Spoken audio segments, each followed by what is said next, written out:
Ya me van a dar el inicio, ¿no?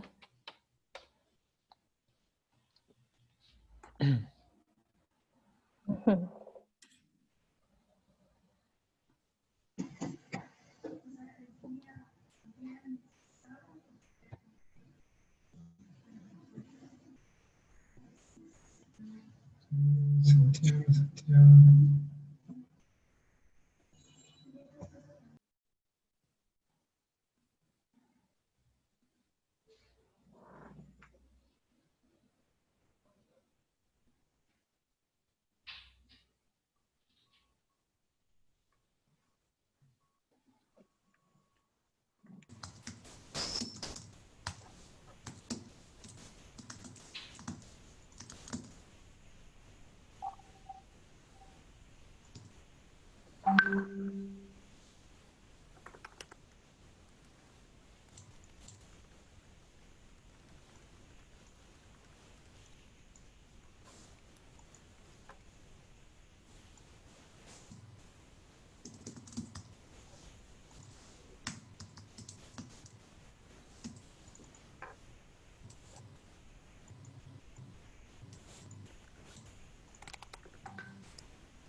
Yo Buenas creo noches con todas, con todos.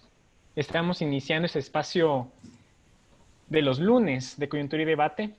Amaru, Somos un espérate un ratito colectivo. porque creo que aún no estamos en el Facebook. Que Cris nos avise. Cris, Estamos ya en radio. ¿en vivo? Iniciamos. Ya. Ajá, estamos en vivo. Perfecto, entonces, esto pasa a veces cuando estamos en vivo, ¿no? Estamos iniciando el espacio de los lunes a las 7 de la noche de Coyuntura y Debate, pues con el colectivo Coyuntura y Debate de sociólogos, cientistas sociales y ahora también científicos, ¿no? Tenemos científicos este día en el panel. Sí, estamos este día pues tomando un tema que había propuesto esta semana personalmente Roberto Almendares, quien les habla, sobre el asunto del el COVID, el COVID-19 en el Ecuador. ¿Sí? Bueno, hemos estado con algunas propuestas, algunas ideas para el debate. Estamos con esta, COVID-19 en el Ecuador, situación actual, gestión estatal, escenarios y políticas públicas. De mi parte, pues yo solicité, sugerí este tema, pues no únicamente por la situación actual que está atravesando el país, sino porque pasó algo, lastimosamente pasó algo esta semana. El día lunes anterior, lastimosamente mi señor abuelo cayó enfermo de neumonía. Y pues estuvimos dando las vueltas por todo Quito, buscando atención hospitalaria, clínicas, camas, y realmente fue un desastre. Eh, no se puede decir al aire, pero las clínicas prestigiosas nos ayudaron. Terminamos en una clínica pequeña en San Bartolo, teniendo la noticia de que ya no habían respiradores y que lo iban a pasar a la Tacunga. Horas más tarde, pues lastimosamente nos dieron la noticia de que no podíamos ya moverlo de la cama en la que estaba provisionalmente y al día siguiente pasó a mejor vida mi señora abuela. Entonces, este programa más o menos está dedicado a la memoria de todas las personas que han perdido a alguien, a las personas que se han ido durante esta pandemia, sea por el COVID-19, sea por efectos, digamos, colaterales, ¿no? Entonces me ha parecido a mí interesante esto, es válido dentro de la ciencia también tomar una experiencia personal para iniciar un debate, iniciar una investigación. Entonces, recordando pues a todas las personas, iniciamos hoy. Tenemos en nuestro panel también a algunos expertos. Es un honor, digamos, para el Ecuador tener ya gente a la que podamos llamarle científico, ¿no? Tenemos alguna gente, nos va a ayudar en lo que es la moderación el día de hoy Alejandro Rodríguez, él es máster en salud colectiva en la Universidad de Bahía de Brasil y PhD en epidemiología en la London School of Hygiene and Tropical Medicine. Ok. Tenemos a Verónica Barragán, PhD en biología por la Northern Arizona University, profesora investigadora de la Universidad de San Francisco de Quito, miembro del equipo de investigación del genoma SARS-CoV-2, espero no equivocarme, en pacientes ecuatorianos. Nos acompaña Ana Lucía Torres, socióloga con estudios de posgrado en estudios de género y en salud internacional, actualmente directora del Instituto de Salud Pública de la Facultad de Medicina de la Pontificia Universidad Católica del Ecuador, sede Quito, Y finalmente, Santiago Ron, biólogo evolutivo, cuenta con una maestría en ecología y sistémica de la Universidad de Kansas y un doctorado en evolución, ecología y comportamiento en la Universidad de Texas en Austin. Es miembro fundador de la Academia de Ciencias del Ecuador, ACE, y docente, igualmente docente en la Pontificia Universidad Católica de Quito. Iniciamos el panel primero con una pequeña introducción, como solemos hacerlo, de parte de nuestro colega Alejandro Rodríguez. Alejandro, te doy el paso para que nos pongas en contexto de cómo se va a desarrollar el debate de hoy. Ok, muchas gracias. Buenas noches con todo. Es muy bueno ver a tanta gente aquí unida y con ese interés, ¿no? Por saber cómo podemos conseguir más respuestas y cómo podemos llevar adelante todos, sobrellevar estos problemas que estamos atravesando. Bueno, la metodología en la que vamos a participar, a las personas que ya forman parte de este grupo, ustedes la conocen, a las que están por primera vez, vamos a hacer una serie, una ronda de preguntas. Cada persona va a tener 10 minutos para responder, un máximo hasta 10 minutos para responder. Después de unas 2 rondas de preguntas, nosotros vamos a abrir el panel para preguntas de todos los participantes que están aquí adentro.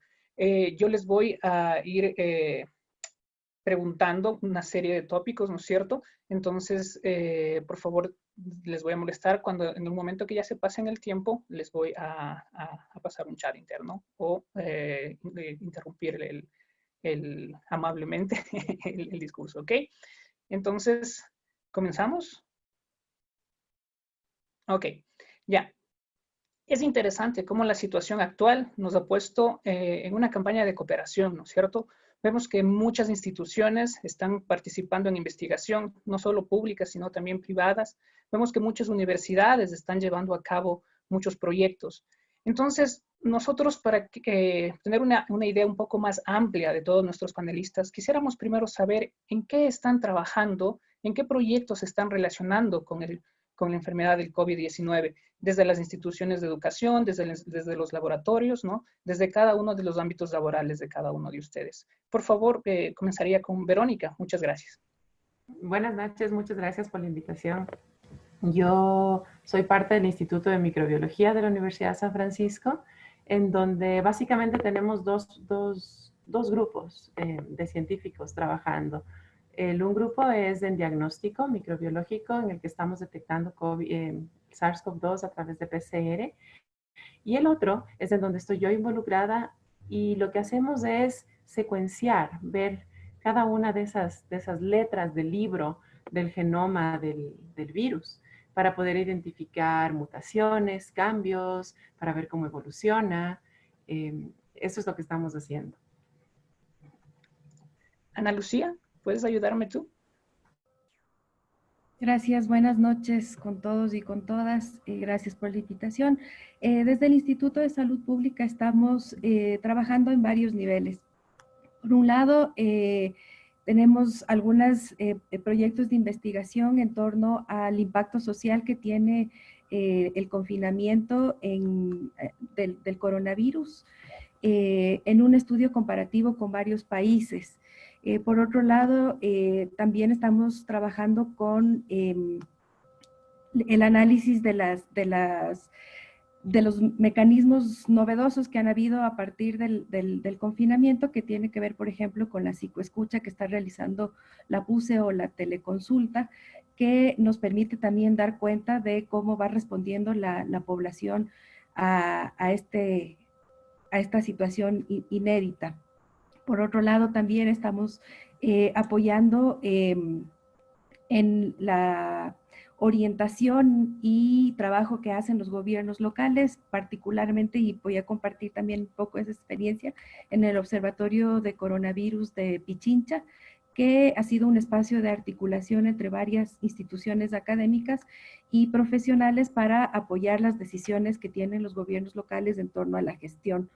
Por otro lado, también se está apoyando al proceso que inició la Facultad de Medicina en la generación de evidencia o de recomendaciones de política pública en torno a diferentes aspectos que tienen que ver con la respuesta y el manejo desde las diferentes instituciones al COVID-19. Y finalmente, a través de los proyectos de investigación que de alguna manera tienen que ajustarse. Por ejemplo, el trabajo que hemos estado realizando con población guaraní en torno a su situación de salud y enfermedad, ahora evidentemente tiene que trabajarse desde la mirada del COVID. Muchas gracias. Santiago, ¿me ayudas tú, por favor? ¿Qué tal? Hola con todos, un gusto estar aquí, gracias por la invitación. Bueno, yo tengo experiencia como biólogo en el área específicamente de la biología evolutiva. Tengo experiencia en tema de enfermedades, trabajando especialmente con vida silvestre. Pero a partir de que se dio aquí la pandemia, pues empecé a seguir con bastante detalle los datos que se han venido publicando sobre el tema epidemiológico.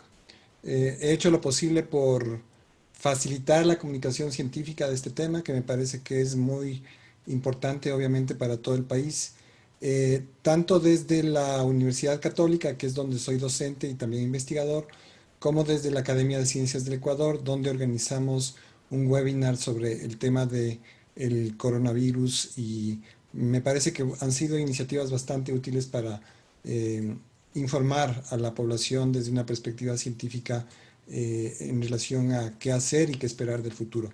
Finalmente, también en la Facultad de Ciencias Exactas y Naturales de la PUCE se está haciendo un aporte muy valioso al seguimiento de la epidemiología y también del tema de salud, gracias a que es una de las universidades que está haciendo diagnóstico de coronavirus aquí en Quito. Entonces, esa es otra actividad en la cual se está contribuyendo a solucionar este problema que nos aqueja en la actualidad. Muchas gracias. Lo interesante y lo común de todas estas respuestas, ¿no es cierto?, es que ya muchos de ustedes llevan ya actividades que están realizando ciencia para poder después de este conocimiento transformarlo en información y ver cuál es la utilidad de este conocimiento. Entonces, una de las preguntas que nos corría en la cabeza al grupo era, desde su experiencia personal, ¿cómo es este paso de la ciencia a las políticas en salud? ¿Ah? ¿Cómo se da aquí en el Ecuador? ¿Es fácil? ¿No es fácil? Depende del tipo de investigación, depende del área en que se está desarrollando la investigación. ¿Me podrías ayudar tú, por favor, Ana Lucía? Yo creo que esa es una respuesta compleja y por un lado, al haber estado en los dos lados, por un lado como parte del servicio público en algún momento de mi vida y ahora desde la academia, creo que hay unas brechas grandes todavía entre poder unir el conocimiento científico que se elabora desde la academia y el proceso de toma de decisiones. Creo que muchas veces ese proceso de toma de decisiones responde a coyunturas específicas y a prioridades que muchas veces escapan como al proceso de incidencia que se pueda hacer. Creo que puede haber como respuestas novedosas al respecto fuera de la pandemia. Creo que igual este escenario de la pandemia nos ha lanzado de alguna manera a la cara la importancia de trabajar de la mano entre el Estado y la academia, pero es un proceso todavía a construirse, me parece, y que como universidades tenemos un reto importante también en poder comunicar ese conocimiento, por un lado, sí al Estado, poderlo transformar en políticas y en orientaciones para la población, pero también hacia la población en general. Mucho se habla de los cambios de prácticas y comportamientos como si esto se diera de la noche a la mañana, y tenemos casos ejemplares de trabajo, por ejemplo, en la lucha antitabáquica, que por más que tenemos una articulación mundial para el trabajo coordinado en función de este tema, vemos también que hay muchas de estas políticas que tienen un impacto reducido en este cambio de las prácticas y comportamientos de la población. Entonces, creo que ahí tenemos una amplia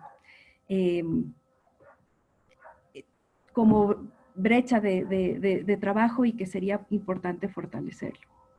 Tú hablaste de coyuntura, entonces, solo para aclarar esta parte, la coyuntura que estamos pasando ahorita, esta situación. Entonces es una ventaja para que las universidades y todas las instituciones que hacen investigación puedan generar esas políticas, porque ahora estamos en necesidad de conocimiento para poder actuar con ese conocimiento. ¿Sería de esa manera? ¿Es hoy cuando debemos aprovechar? Creo que es importante, pero me parece que a veces le pedimos demasiado a la pandemia o a la situación de la emergencia sanitaria. Creo que es importante mirar la situación en la que nos encontrábamos previo a la pandemia, ir posteriormente lo que se va generando a partir de ella, y creo que una de las preocupaciones principales, que igual lo quisiera compartir posteriormente en mi presentación, es la descoordinación y la duplicación de esfuerzos que tenemos, por un lado desde las universidades y el sector de la sociedad civil, podríamos llamarlo de alguna manera, y por otro lado desde el Estado como tal. Creo que hay como una superposición de roles y funciones, y esta acción desarticulada lo único que nos hace es tener escenarios como el de Guayaquil al inicio de la emergencia sanitaria y el de Quito actualmente. Ok. ¿Puedes ayudarme tú, Santiago? En tu experiencia como investigador, ¿cuán complicado ha sido pasar el conocimiento a políticas públicas?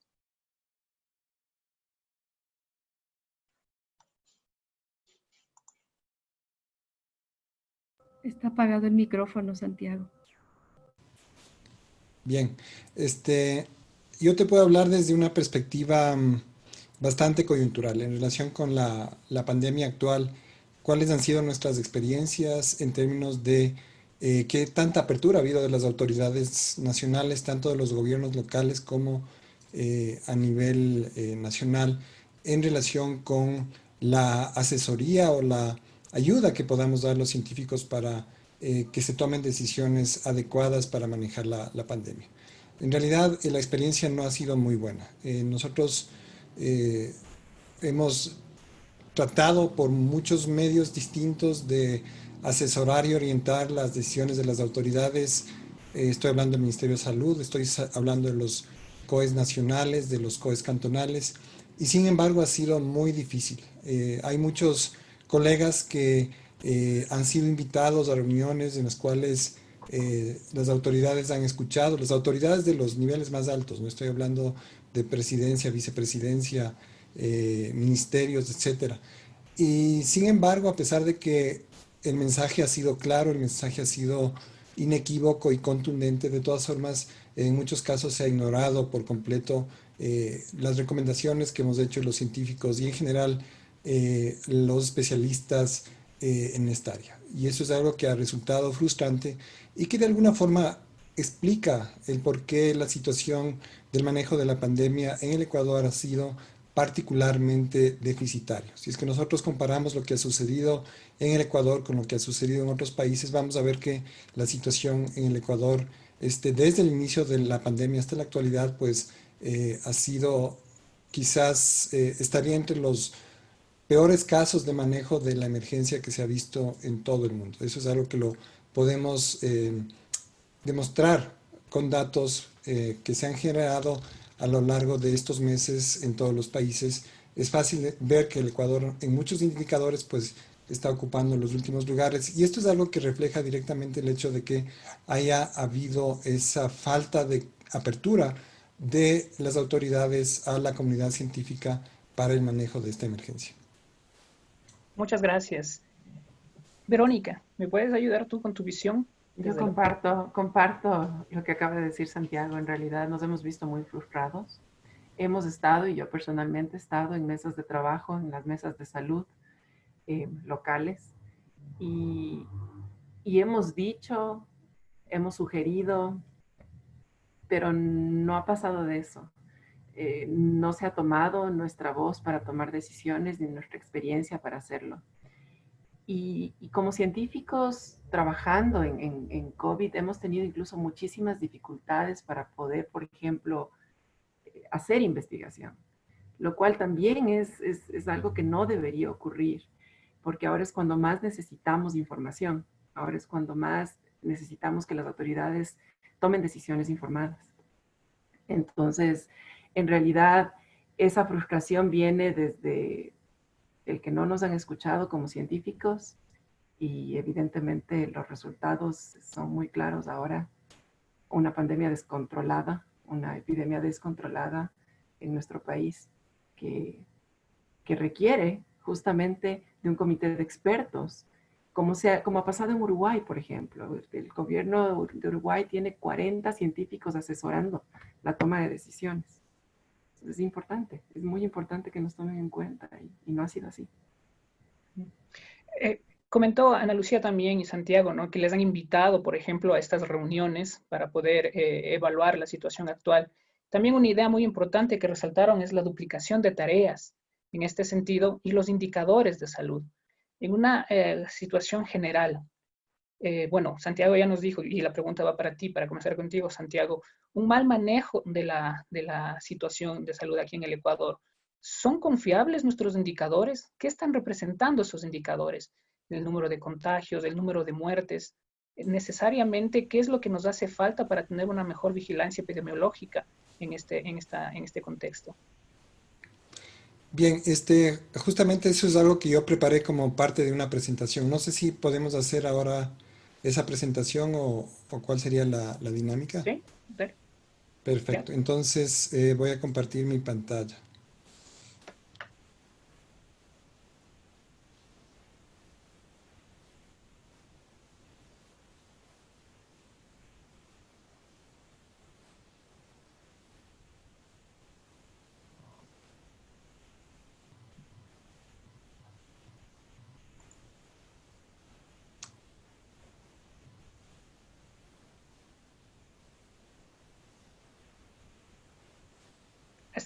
Hasta que tú estés listo, si te demoras mucho, ¿crees que paso con Ana Lucía para que nos ayuden un poco más a agilitar De el acuerdo, sí, motivo? hagamos eso. Ya, Ana Lucía, ayúdame por favor con tu respuesta.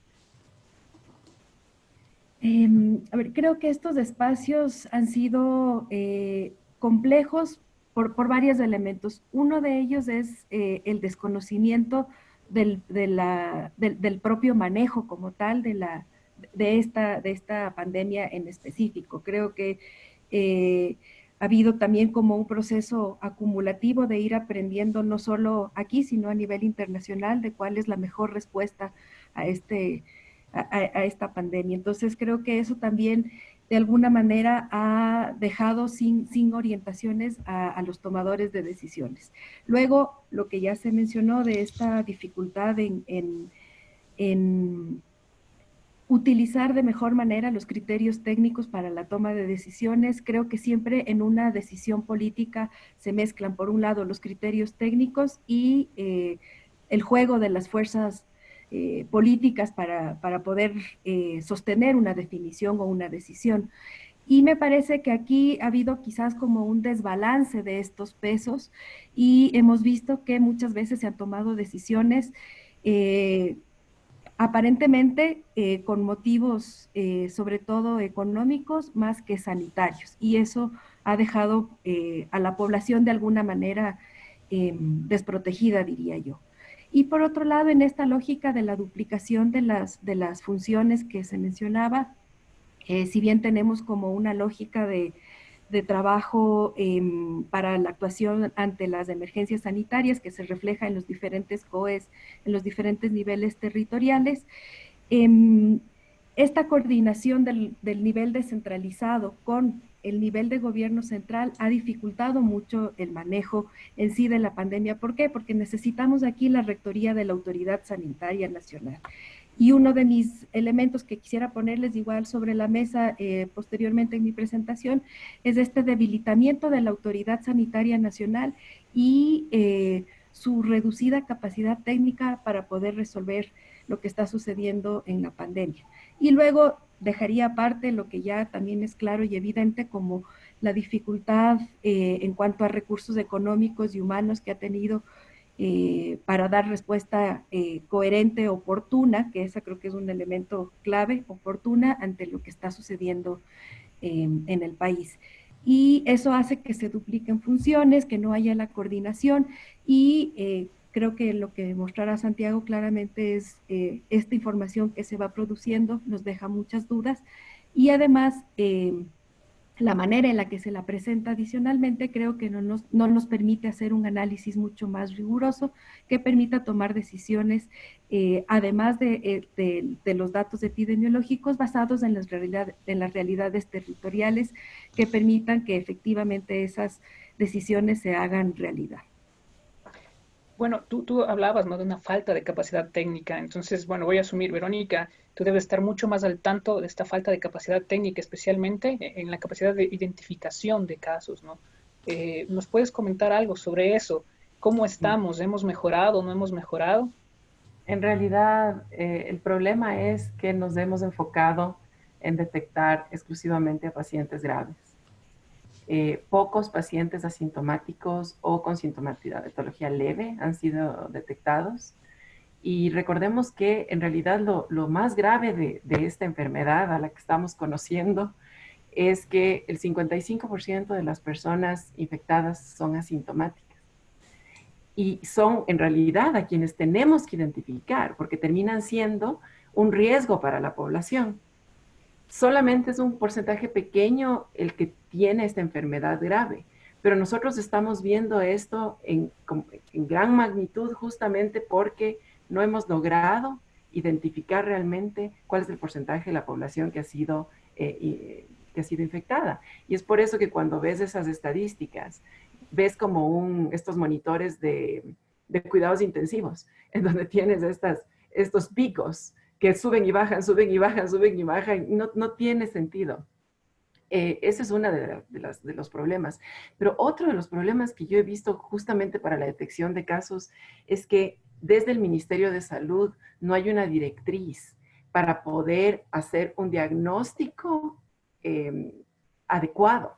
Entonces, compañeros míos, médicos de diferentes hospitales, les llega la prueba negativa, pero tienen síntomas pero clarísimos de COVID-19, y porque les llega la prueba negativa y porque no hay estas directrices, terminan liberando a esos pacientes hacia las zonas no COVID, lo cual es un problema, justamente porque no toman decisiones informadas, y lo que está ocurriendo es que el virus disminuye su cantidad mientras pasan los días de infección.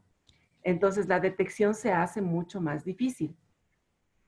Y además, evidentemente, hay un porcentaje de la probabilidad de no detectar a esos positivos, a pesar de que estamos utilizando la mejor prueba que existe ahorita en el mercado.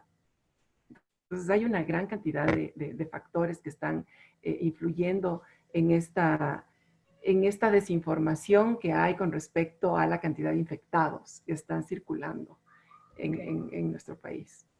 Santiago, Perfecto. ¿estás listo para que nos ayudes con tu exposición? Listo, sí. A ver.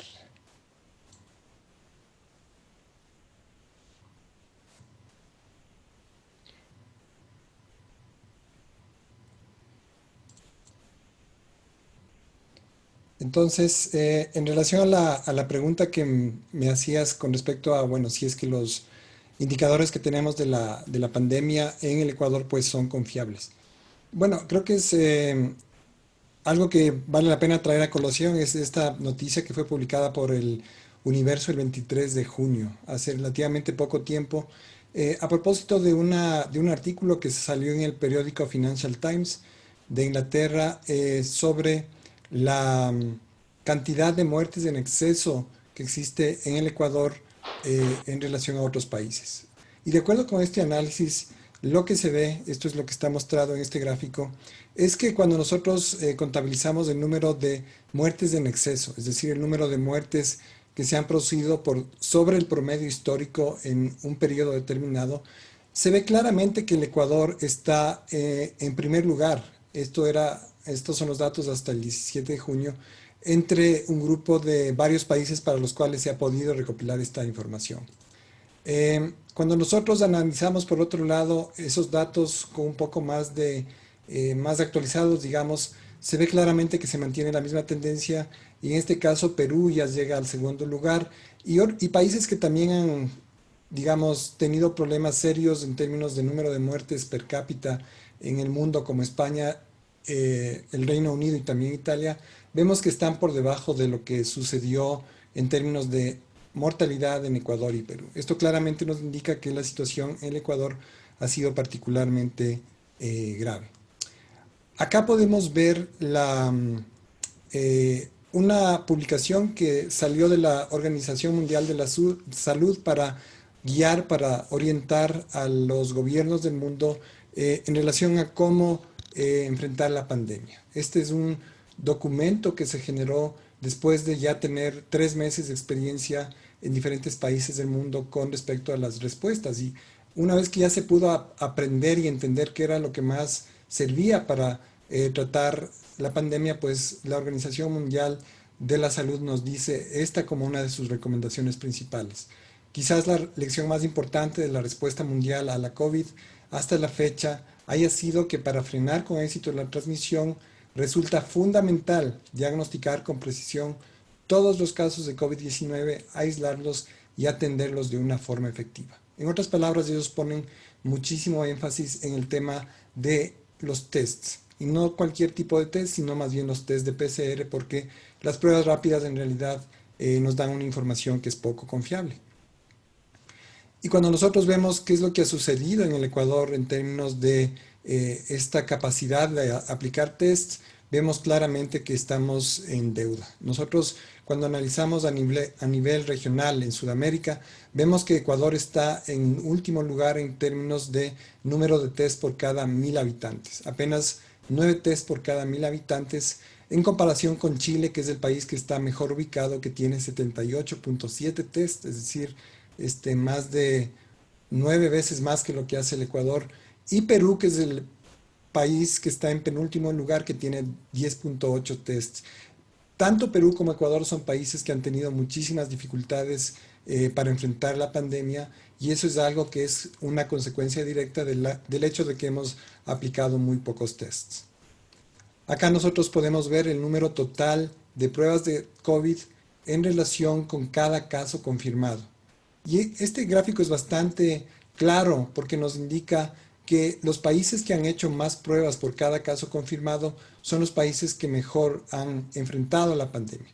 En el caso de Nueva Zelanda, imagínense que ellos han aplicado 377 test por cada caso detectado. En otras palabras, tenían una gran cantidad de pruebas disponibles para hacer un seguimiento de cada caso confirmado y detectar otras personas que pudieron haber sido contagiadas por cada una de las personas que fueron detectadas como positivas. Algo parecido sucede en el caso de Australia, también en Taiwán, en Corea del Sur. Y miren lo que sucede en el caso del Ecuador. Nosotros ni siquiera aparecemos en este gráfico, tenemos apenas 2.36 test por cada caso confirmado, lo cual es poquísimo, tomando en cuenta que una de las funciones principales de hacer estos tests es precisamente hacer un seguimiento a los contactos que ha tenido cada persona que ha sido contagiada para poder identificar si es que son o no positivos. El hecho de que apenas se puedan hacer 2 tests por cada persona detectada pues con la enfermedad es algo insuficiente para hacer un adecuado seguimiento. Este es un gráfico que nos muestra claramente, una vez más, que el número de test que nosotros estamos aplicando es totalmente inadecuado. Acá podemos ver la relación que existe. En este gráfico se ve en el eje horizontal el número de test y en el eje vertical el número de personas que han sido diagnosticadas como COVID positivas. Y lo que se ve claramente es que hay una relación muy estrecha entre estas dos variables. En nuestro caso, en el Ecuador, más o menos el 90% de la variación en el número de contagios que reporta el Ministerio de Salud día al día no tiene nada que ver con el número de contagios real, sino solamente es un producto de la variación en el número de test. En otras palabras, días en los cuales se ve que hay una gran cantidad de contagios son días en los cuales se reporta una gran cantidad de tests, y días en los cuales hay pocos contagios sucede exactamente lo opuesto. Es decir, la información que nos está dando esta variable del número de contagios en realidad es un reflejo mayoritariamente del número de test que se ha hecho en un periodo determinado. Y esto es algo que ha sido notado por muchos políticos, digamos, para manejar la parte de, digamos, propagandística o la percepción que debe tener o que quieren que tenga la gente con respecto a la situación de la pandemia. Esta es una declaración que hizo Donald Trump, que no se ha caracterizado nunca por ser un político sutil. Él abiertamente reconoció que le había pedido a la gente que haga una menor cantidad de pruebas, porque si es que se hacen demasiados test, obviamente eso revela una mayor cantidad de contagios y eso les hace ver mal a ellos. Y esto es, digamos, algo que muchos políticos están explotando en muchos países justamente para manipular los datos y para dar una impresión distinta de la evolución de la pandemia a la realidad. Acá nosotros podemos ver una de las típicas infografías que nos presentan los diferentes medios de comunicación en base a la información publicada por el Ministerio de Salud. Lo que yo les quiero hacer notar aquí es que todos estos datos que se muestran dependen estrechamente del número de test y por lo tanto no nos sirven para entender qué es lo que está sucediendo. El número de casos confirmados, el número de pacientes recuperados, el número de pacientes con alta hospitalaria, el número de personas fallecidas, todas estas están relacionadas estrechamente con el número de test. En el caso de las personas fallecidas, por ejemplo, solamente se consideran como personas fallecidas por COVID las personas que mueren, pero que han tenido un test diagnóstico de PCR. Si es que no han tenido ese test, entonces no se les considera como muertes por COVID. Y eso es algo que hace que el número de muertes que han sido reportadas en el Ecuador en la actualidad sea muchísimo más bajo que el número real de personas que han muerto por COVID en nuestro país. ¿Qué datos nos pueden orientar cuando pensamos ya en términos de, bueno, si es que vemos que en realidad el número de test que nos están informando día a día pues no nos sirven de mucho? ¿En qué nos podemos fijar? Bueno, yo les recomiendo que se fijen en dos parámetros que son bastante importantes. Por un lado, el número de muertes en exceso, es decir, este valor que nos indica cuántas personas están muriendo por sobre el nivel normal para un periodo dado. En este caso, lo que se está haciendo son comparaciones con el año 2019, 2018 y 2017 y se ve entonces cuál es la diferencia en términos de número de muertes con el año 2020. Si es que vemos que hay un número mayor de muertes en el 2020, estas muertes lo más probable es que se deban precisamente al efecto de la enfermedad. Ese es uno de los valores y el otro es el porcentaje de positividad en las pruebas de PCR. Acá podemos ver precisamente el número de muertes en exceso en Ecuador que se han dado desde el inicio de la pandemia. Veamos, este es un gráfico que fue elaborado por Andrea Gómez Ayora en base a datos recopilados por Andrés Robalino y que provienen del registro civil. También Carlos Oporto está aportando continuamente información actualizada de este parámetro de las muertes en exceso. Hasta el día de hoy en el Ecuador tenemos 28.151 muertes en exceso, lo cual es... Te voy a hacer una pregunta ahí, porque generalmente cuando tenemos la información sobre mortalidad, ¿no es cierto? Tengo entendido que la tasa de letalidad de la enfermedad está rondeando el 2%. Y si tienes una tasa de letalidad muy alta, prácticamente es porque hay problemas en el sistema de salud, especialmente en los hospitales, en este sentido.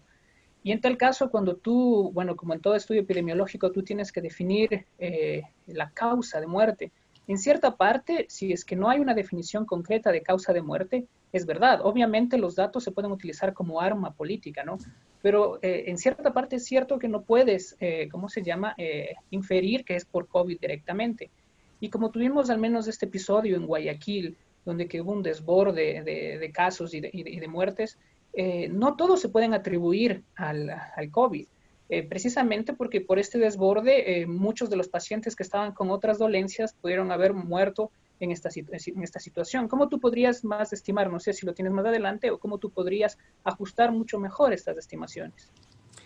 Bueno, lo que tú dices es verdad, pero hay que tener algo muy en cuenta. A pesar de que es verdad de que hay personas que durante este periodo pues murieron por otros motivos que no tienen nada que ver con COVID, nosotros ya estamos tomando en cuenta esos pacientes, digamos, cuando hacemos la comparación con los años anteriores. Entonces, suponte, lo normal en el caso de Pichincha, por decirte algo, es que mueran, no sé, te digo cualquier número, unas 5,000 personas por mes. Si es que nosotros vemos que en este mes hay 10,000 personas que han fallecido, ese 5,000 de exceso es algo que A pesar de que cada uno de los individuos que han muerto no podemos estar seguros de que sean por COVID, una inferencia bastante razonable es decir que por lo menos una buena parte de ellos sí sea una consecuencia. Y otra cosa bien importante es el hecho de que hay personas que se están muriendo en la actualidad por otras enfermedades, pero como consecuencia indirecta del COVID. Es decir, pacientes, por ejemplo, que necesitan diálisis. Hay algunos casos en los cuales los hospitales sencillamente han cerrado sus puertas de estos pacientes y la gente se está muriendo, a pesar de que en este caso no se están muriendo directamente de COVID, pero el colapso del sistema hospitalario en el Ecuador es una consecuencia de la pandemia y por lo tanto indirectamente también son muertes que debemos atribuir a COVID, porque si es que no fuera por la pandemia, estos pacientes hubieran recibido la atención médica que necesitaban. Algo que les quiero hacer notar también es el hecho de que cuando nosotros analizamos este valor del número de muertes en exceso, estamos hablando de 5 veces la cifra oficial. En otras palabras, si es que ustedes escuchan que el Ministerio de Salud nos dice que tenemos un número X de muertes, más o menos debemos multiplicar por 5 ese valor para saber cuál ha sido aproximadamente el número real de muertes. Acá podemos ver un gráfico bien interesante. Igualmente este es un gráfico que fue elaborado por Andrea Gómez Ayora, donde se ven las disfunciones, el exceso de defunciones, digamos, pero a nivel provincial. Miren ustedes que las provincias tienen comportamientos muy distintos. El caso de Guayas, que es el caso quizás más importante. Nosotros tuvimos en Guayas algunos días durante los cuales hubo más de 700 muertes diarias. Imagínense lo que eso representa. Pensemos que cuando tuvimos el terremoto de Manta, tuvimos menos de 700 muertes, tuvieron alrededor de las 650 personas. En otras palabras, en Guayas, durante ciertos periodos en el mes de abril, nosotros teníamos el equivalente de un terremoto de Manta ocurriendo cada día. Y vean ustedes que también algo bien importante es el hecho de que nosotros llegamos a un pico en el mes de abril y después hay un descenso muy importante. En el caso de Pichincha, en cambio, que está aquí en la esquina inferior izquierda, vemos que el comportamiento es totalmente distinto. Nosotros vemos que hay una tendencia sostenida de crecimiento que no ha parado y que se mantiene en la actualidad. Ok, te interrumpo un momento. Verónica, ¿tú quieres aportar algo más en este punto también, por favor? Y yo quisiera adicionar al comentario que hizo Santiago hace un momento, que en realidad cualquier médico que en este momento diga que una sintomatología no es COVID, está arriesgando mucho. Y justamente eso hace que este sesgo se vuelva muchísimo mayor.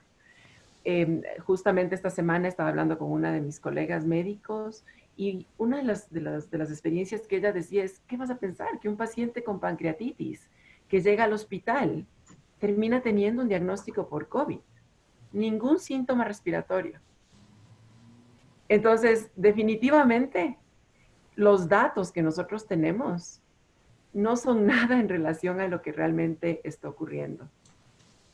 Los pacientes están mostrando y estamos entendiendo esta enfermedad y estamos conociendo cómo se comporta, sus síntomas, y es verdad, hay un común, hay síntomas que son comunes, pero hay un montón de otros que no están siendo identificados. Con el agravante del que te decía hace un momento, que los hospitales no están teniendo esas directrices claras para poder hacer el diagnóstico por COVID, lo cual definitivamente incrementa el número de esas personas que posiblemente están falleciendo por COVID y no se las está registrando como tal. Ok, una aclaración más. Bueno, vamos a hacer una última pregunta general para después ya que participe el público acá con nosotros. Estaba escuchando ustedes que Ana Lucía sacó este tema, ¿no? Es algo nuevo para los otros países, es algo nuevo para nosotros. No estábamos preparados. Pero ¿qué pasó? ¿Qué factores ustedes identifican si nosotros seguimos prácticamente los mismos lineamientos que otros países? Realizamos una cuarentena prácticamente a un tiempo muy precedente de lo que hicieron otros países. Implementamos el distanciamiento físico, ¿no es cierto? Bueno, las campañas de comunicación para el uso de la mascarilla y otro tipo de cuidados también se están dando, pero ¿cuál creen ustedes que es el factor principal para que tal vez esas políticas que fueron comunes en otros países no tuvieron mucho éxito? O no sé, ¿qué pasó con esas políticas de acá? Ana Lucía, ¿nos ayudas? Sí, a ver, creo que son varios factores, pero creo que la principal línea que no debe perderse de vista, me parece, es que la pandemia no sucede en el vacío. La pandemia sucede en un país, en un contexto específico en donde eh, las condiciones de desigualdad que vive la población tienen que ver mucho con la respuesta que está pasando. Además de las condiciones que vive la población, los propios sistemas sanitarios, políticos, económicos, tienen también una influencia definitiva en cómo se va a responder a la pandemia. Entonces, aplicar, lo voy a decir de esta manera, el recetario no nos garantiza los mismos resultados de cada uno de los países. Y me parece que no se puede descuidar de cómo se han ido aplicando también las diferentes medidas. Y los mensajes que se han ido dando. Creo que a mí me parece importante como resaltar esta mirada, ¿qué diríamos? Como persecutoria, que de alguna manera me parece que se ha inscrito en el procesamiento de la pandemia, es que, incluso incendiaria me atrevería a decir, las personas no obedecen porque son indisciplinadas.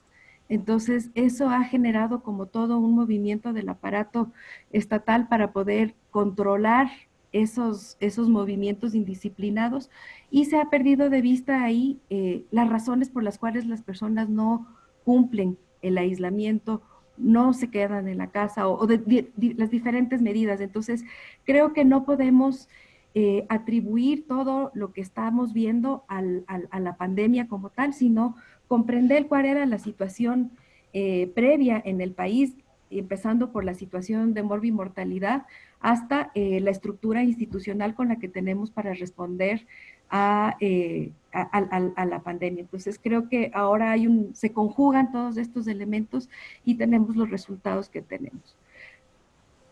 Ok, si me puedes ayudar, Verónica.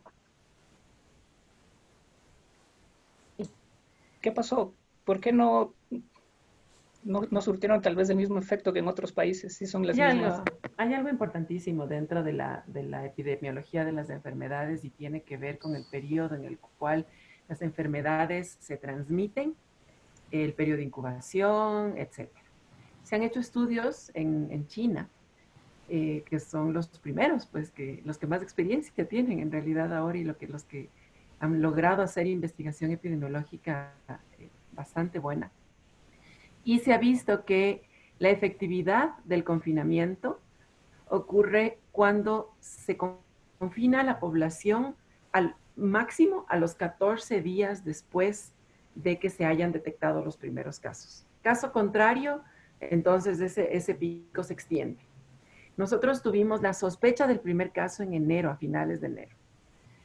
A finales de febrero no pudimos diagnosticarlo, dijeron que lo enviaron a Atlanta, se demoraron 2 semanas en darnos un resultado desde Atlanta, lo cual es completamente absurdo porque una prueba de esta sale en la mitad de un día. Atlanta puede demorarse, pero jamás 2 semanas en entregarte un CDC de Atlanta, ¿no? En entregarte un resultado. Y después lo que tuvimos fue otra sospecha de caso. Finalmente confirman el primer caso a finales de febrero y confinamos en casi mediados de marzo. Entonces, en realidad, el tiempo que pasó es bastante extenso. El virus se diseminó por la población impresionantemente. Empezó en Guayaquil y por la conectividad que tenemos, pues entonces se dispersó al país. Y uno de los factores que creo que ha faltado es educación. Yo creo que, y lo veo como persona y como científica, educación al pueblo. Educación con respecto a cómo, si es verdad esto está cambiando, educación con respecto a cómo funciona, a quién debo cuidar, qué noticias debo realmente seguir y qué noticias son completamente falsas, como este comentario de esta doctora, me parece que es española, que dice que solamente se tienen que confinar las personas enfermas. No podemos seguir ese tipo de personas. Entonces ha habido desinformación, ha habido toma de decisiones, en mi criterio, a destiempo. y evidentemente esas tomas de decisiones actualmente se encuentran presionadas mucho por la parte económica más que por la salud del pueblo. Antes de continuar con la entrevista, con el debate, pues le recordamos a nuestros amigos que estamos en la 1410 Radio El Tiempo AM para Pichincha, para todo el mundo www.radioeltiempo.com. Estamos en Facebook Live.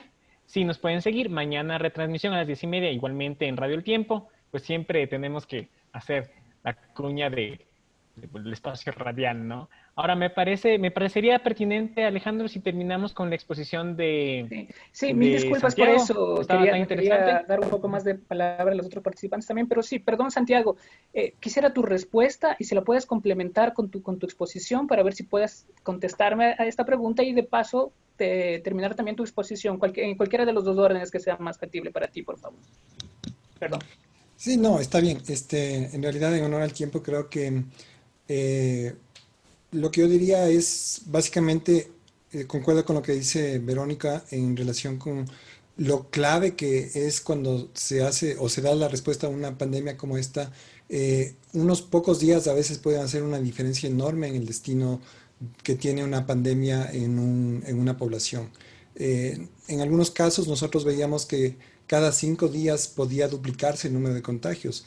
Y si es que se retrasaba demasiado, pues el inicio del aislamiento, o si es que el aislamiento no era total, sino que teníamos grupos poblacionales que de todas formas no se mantenían aislados, esto es algo que influencia y que tiene un efecto en cadena que crece exponencialmente y que puede hacer que la situación salga completamente de control. Yo solamente quisiera proyectarles muy brevemente un par de diapositivas para terminar. Acá podemos ver nosotros un gráfico que me parece bien interesante y que también puede ayudarnos a entender el por qué hemos tenido tantos problemas para enfrentar la pandemia aquí en el Ecuador. Miren ustedes la evidencia que nosotros teníamos y que realmente podía de alguna forma orientarnos en el caso de la provincia de Pichincha con respecto a si salir o no del semáforo rojo. Lo que estamos viendo en el gráfico de la izquierda es el exceso de muertes desde el inicio de la pandemia hasta la actualidad. Estamos en julio. Y por otro lado, en el otro gráfico de la derecha, vemos la línea roja que nos muestra el porcentaje de test positivos igualmente en la provincia de Pichincha. Quiero hacerles notar que el momento en el cual la provincia de Pichincha, el cantón Quito, deciden pasar al semáforo amarillo es donde está aquí mostrada la flecha azul. Estos dos indicadores claramente nos muestran que cuando se tomó esa decisión, epidemiológicamente no había ninguna justificación para hacerlo, puesto que tanto el número de muertos en exceso como el porcentaje de test positivos iba en aumento. Es decir, epidemiológicamente no había ninguna justificación para pasar al semáforo amarillo.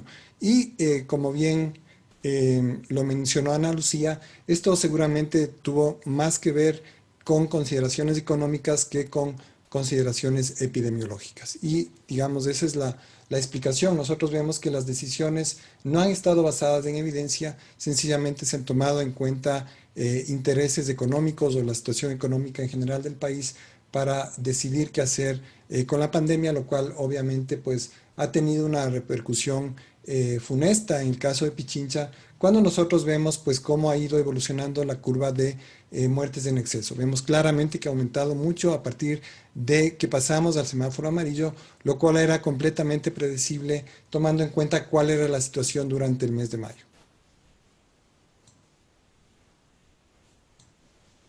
Vamos a ver si es que pasamos con las otras exposiciones. ¿Nos podrías ayudar tú, Verónica, la exposición que tú preparaste para hoy, por favor? Sí, yo creo que es mejor seguir conversando sobre estos temas porque la exposición que iba a dar era más bien básica sobre el virus. Ana Lucía. Sí. A ver, sí, dime. Hay una gran cantidad de preguntas en el chat que me han Podemos dejar las preguntas para después, Roberto, y primero la exposición. Sí, Ana Lucía, claro. Tú tienes una presentación para ver si... No hay problema. A ver... ¿No hay problema?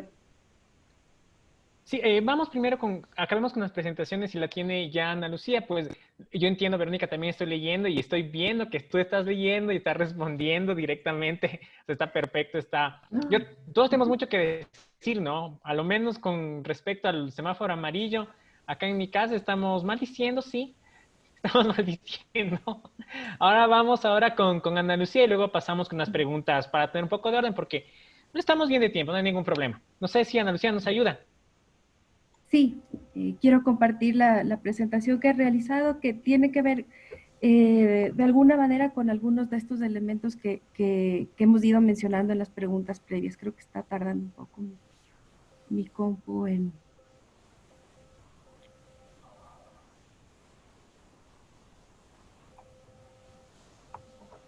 mostrarse.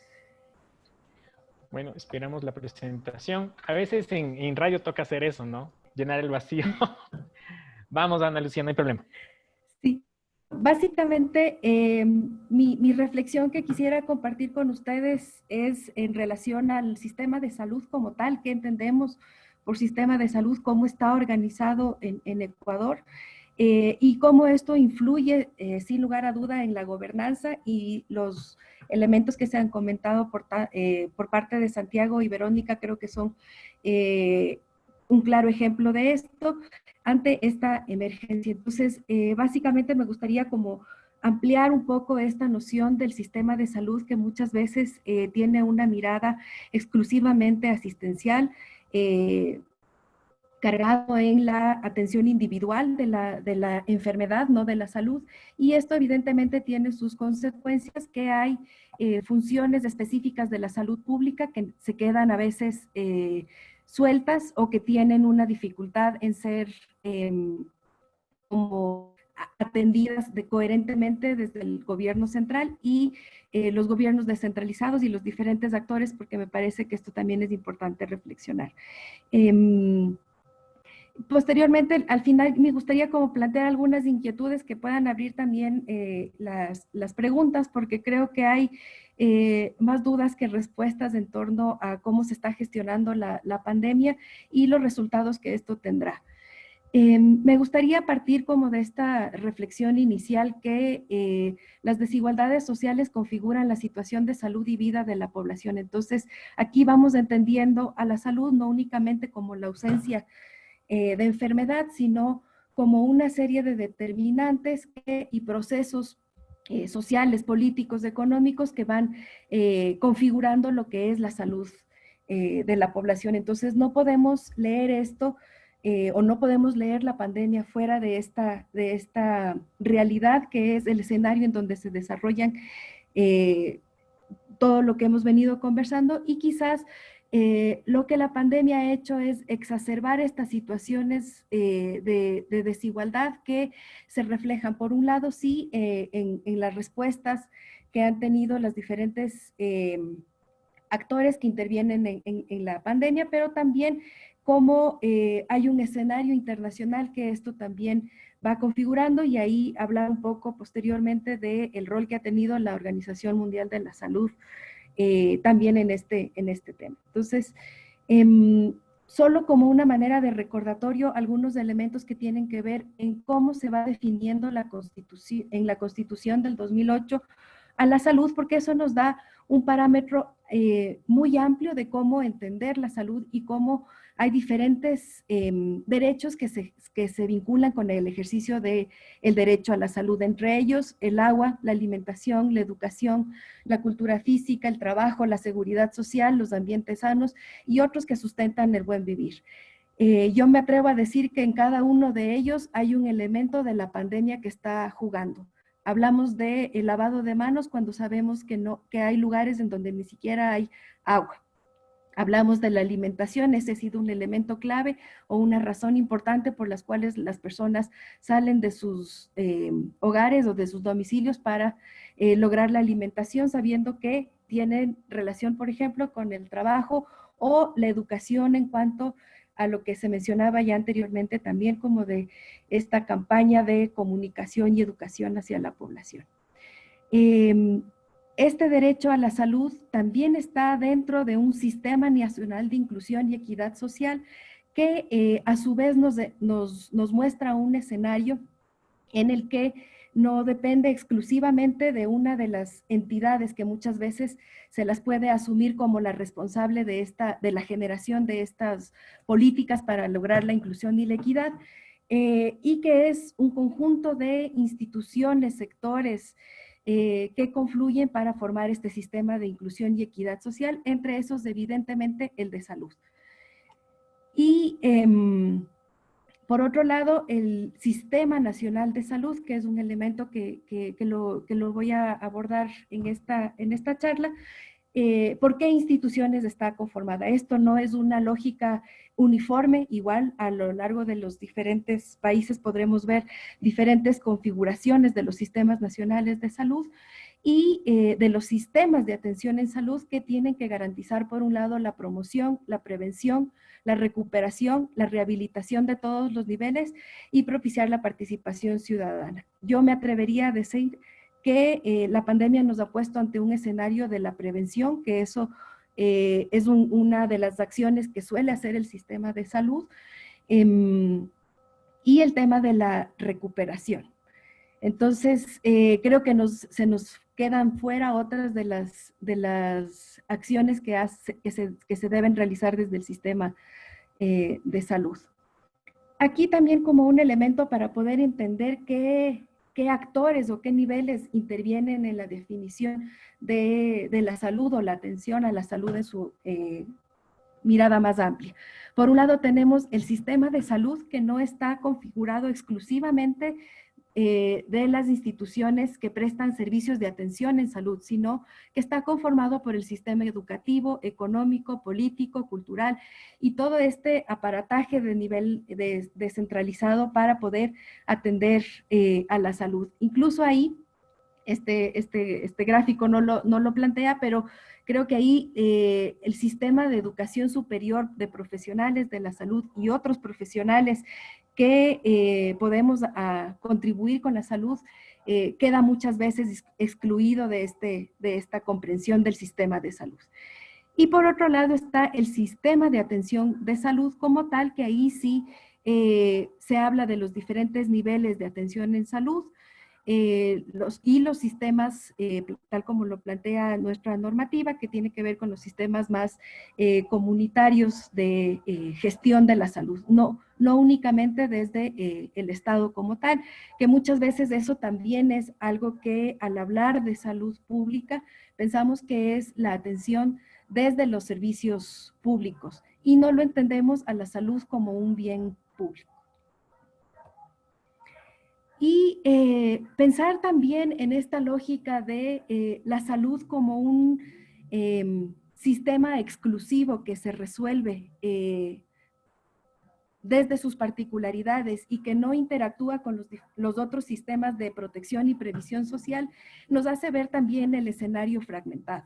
Entonces, esta es una propuesta que hace la OIT de comprender la escalera de protección y previsión social, en donde nos habla en el nivel horizontal de las poblaciones a las cuales están dirigidas estos servicios y las diferentes formas de ubicarse dentro de esta escalera de protección social. Y por otro lado, en la dimensión vertical hablamos de los diferentes de las diferentes coberturas que puede haber y el financiamiento de estos servicios. Entonces, vemos que el nivel más amplio habla del nivel no contributivo, el nivel de protección social, el piso de protección social, que se lo conoce como tal, en donde caben, por un lado, el servicio universal de acceso a cuidados básicos de salud, a la niñez, al adulto mayor, a las personas con discapacidad, a las mujeres embarazadas, a los trabajadores afiliados como tal, y la contribución voluntaria.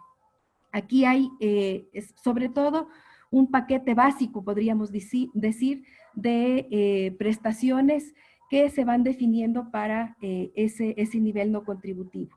Luego tenemos el nivel contributivo, que es el de la seguridad social, que básicamente tiene otra serie de prestaciones que tienen que ver con el desempleo, la jubilación, servicios médicos básicos y especializados. Y aquí esto va dirigido a los trabajadores y afiliados. Como ustedes saben, aquí el trabajo informal es muy amplio, entonces este nivel casi que se vuelve insignificante en relación con la población que está contemplada en el nivel no contributivo. Y finalmente el nivel voluntario, que se relaciona sobre todo con la protección voluntaria a las diferentes contingencias a través de servicios privados sobre todo. Entonces, creo que esto nos da un panorama un poco más amplio de que la salud es una de las dimensiones de la protección social. Por lo tanto, entender y actuar exclusivamente desde el sector de la salud nos deja limitadas opciones para poder atender a los efectos y las repercusiones que ha tenido la pandemia. Solo por mostrar brevemente cómo está organizado el sistema de protección social del Ecuador, ya solo mirando la lámina les dará una pista de cómo está fragmentado y cuántas instituciones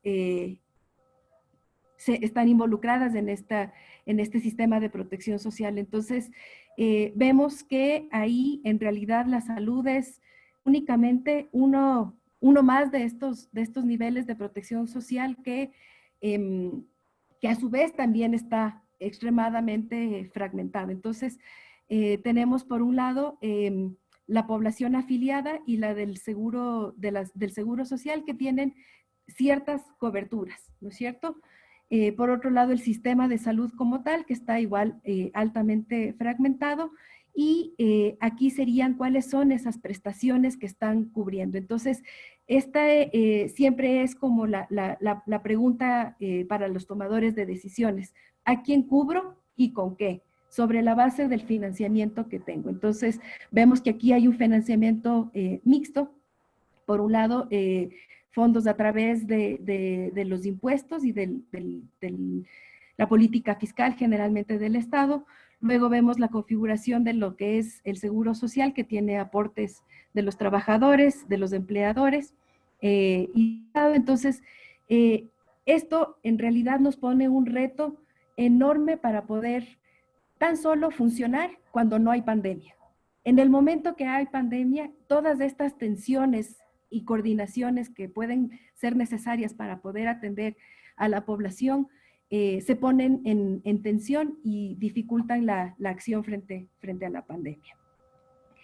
Aquí nada más como una pasada muy rápida de lo que enfrentan los diferentes sistemas de salud para poder atender. En el eje horizontal tenemos los tipos de retos y el componente en función de la población o las instituciones. Creo que de manera muy breve tenemos escenarios en donde se conjugan por un lado las enfermedades transmisibles o las enfermedades de la pobreza con enfermedades no transmisibles, que eso nos pone un reto importante a los diferentes sistemas de salud, sobre todo por los costos que estos significan para los diferentes sistemas de salud. Los cambios en la pirámide poblacional, tenemos una población que paulatinamente va envejeciendo, por lo tanto va a requerir de mayores cuidados de salud. Asimismo tenemos los costos que esto significa en cuanto a los fondos y a la manera de encontrar los recursos para el financiamiento de estas prestaciones de salud. Y pensando exclusivamente en que muchas de ellas están centradas en la atención y no en medidas que pueden precisamente prevenir y promover la salud y comportamientos más saludables. Aquí un poco me gustaría como expresar brevemente los componentes y las funciones del sistema de salud. Por un lado tenemos el tema de las poblaciones, a quién va a cubrir, qué personas son las que están cubiertas por los diferentes prestadores de salud, la modulación que tiene que ver por un lado con la función esta de regulación, que al ponerlo como modulación se lo amplía mucho más, la generación de los recursos, es decir, el financiamiento, los recursos humanos, tecnológicos, de infraestructura que se tiene para poder poner a funcionar estos sistemas de salud, el financiamiento, la prestación como tal y la articulación de estos diferentes servicios. Y un elemento clave que puede a veces quedar fuera porque precisamente se ve a la salud exclusivamente como la atención en salud. Son estos servicios de salud pública que muchas veces están fragmentados porque no se comprende a su cabalidad lo que significa estos. Entonces, por ejemplo, ¿qué pasa con el control de plagas? Esta es una función que está perdida entre los gobiernos locales y el Ministerio de Salud Pública. Entonces, ¿en qué momento actúa uno de otros? Hasta eso ya tenemos una invasión de plagas porque precisamente no están definidas claramente las funciones. Entonces, sobre la base de esto tenemos diferentes maneras de analizar el sistema de salud. Por un lado, desde la integración de las poblaciones y por otro lado, desde la integración de sus funciones institucionales.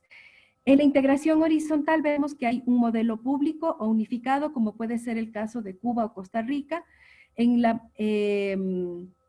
el modelo de contrato público vemos, por ejemplo, el modelo de Brasil. En cuanto a la segregación e integración vertical, vemos el modelo segmentado, que es generalmente la mayoría de países de América Latina, y en un modelo privatizado y atomizado, vemos el modelo de Argentina. Entonces, de alguna manera, lo que aquí podemos ver reflejado es que estos modelos están centrados en los servicios de salud personales, no en una lógica poblacional. Hay acciones de prevención, diagnóstico, tratamiento, rehabilitación que se prestan directamente a los individuos. Por otro lado, al hablar de las poblaciones que se integran, vemos que hay diferentes grupos que tienen un acceso dependiendo de la institución o al subsistema que pertenecen en cada una de este conjunto de instituciones que prestan los servicios de salud. Y de alguna manera vemos también que se va modificando la rectoría o la modulación que tienen los diferentes modelos que se presentan.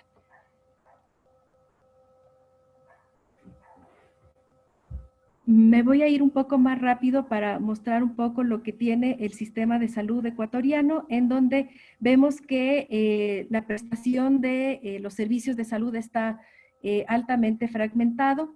Tenemos el Ministerio de Salud Pública que cubre alrededor del 40% de la población, la de Seguridad Social que cubre alrededor del 20% de la población, el de las Fuerzas Armadas y la Policía que cubren apenas el 5% entre ambos, los privados del 15% y otros como la Junta de Beneficencia el 5%. Entonces, lo que estamos viendo, por ejemplo, ahora en el caso de la pandemia, que el número de camas disponibles que se reportan tanto en el COE nacional como en los COEs provinciales corresponde únicamente a este sistema, al sistema público.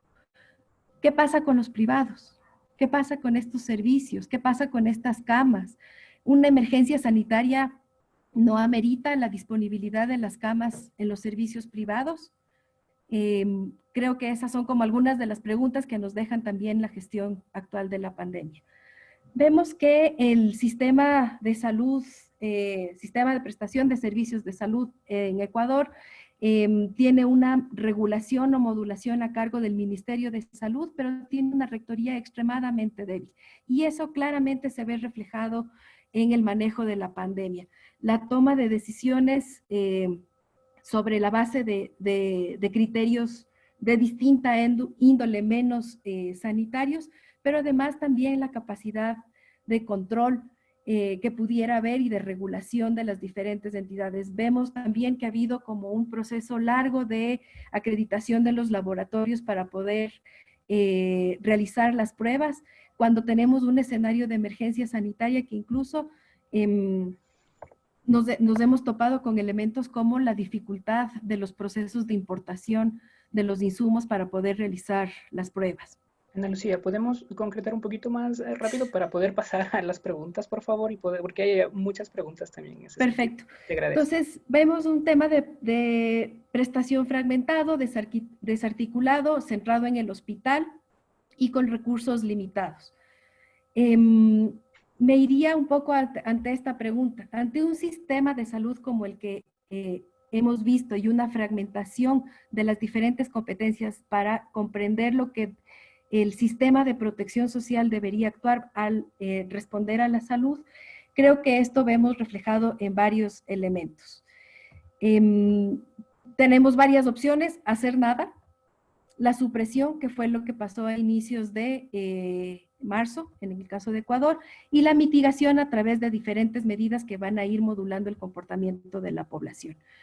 Creo que aquí dejaría como algunas de estas reflexiones que quizás puedan abrir también como las preguntas para el público que nos acompaña. Vemos este tema de la Rectoría de la Autoridad Sanitaria Nacional y su capacidad técnica desvanecida. Creo que a lo largo de la pandemia hemos visto varios ejemplos en donde se han emitido criterios desde los voceros del Ministerio de Salud Pública, alentando a la población, por ejemplo, al consumo de productos que no han sido probados y que no han sido verificados como aptos para el tratamiento del COVID.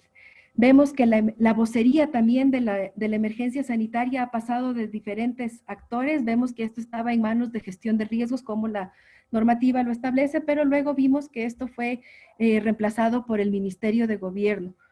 Vemos también que hay recomendaciones que se han hecho desde organismos internacionales y siempre entre este dilema si salud o economía, pero creo que aquí requerimos una autoridad sanitaria fuerte que tome decisiones que protejan la economía también, pero sin dejar de lado los criterios sanitarios. Y vemos incluso que aquí ha habido, como en el medio de esta pandemia, la ejecución de los compromisos que se han establecido con el Fondo Monetario Internacional, y nada más como manera de ejemplo, ver lugares de difícil acceso como es distritos de salud en la Amazonía que han tenido una dificultad de poder actuar para poder controlar la pandemia en estos territorios, y que en medio de este escenario se iban quedando sin personal de salud, sin recursos para poder ejercer sus competencias.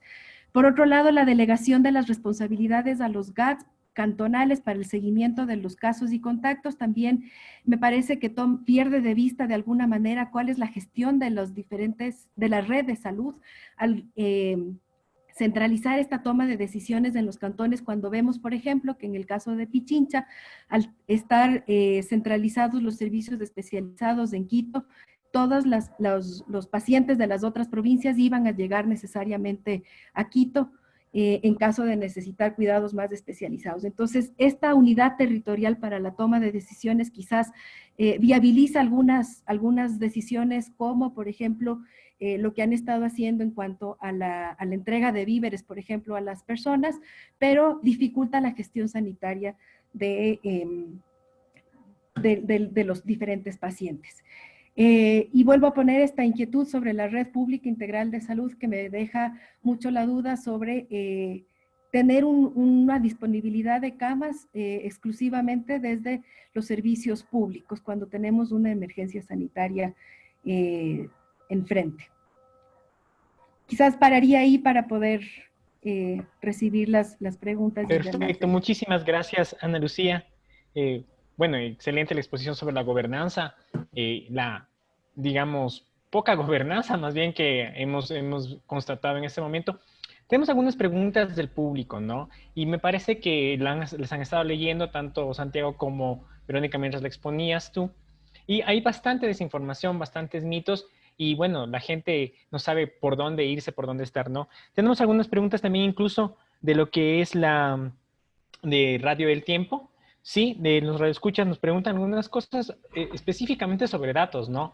Tenemos algunos datos extraños, algunos rumores acerca de un posible rebrote, ¿no es cierto?, hacia finales del mes de agosto aquí en el Ecuador. Y otra cosa extraña que pasa es que se está reportando Guayaquil con cero contagios, ¿no? Con cero personas. No sé si Santiago nos puede ayudar con este tipo de inquietudes, pues son cosas que vemos que él ha manejado bastante bien en su presentación y que le inquieta a la ciudadanía, ¿no? Estamos aquí pues para informar también. No sé, Santiago, si nos puedes ayudar con ese par de inquietudes que se expresaron desde la Radio El Tiempo.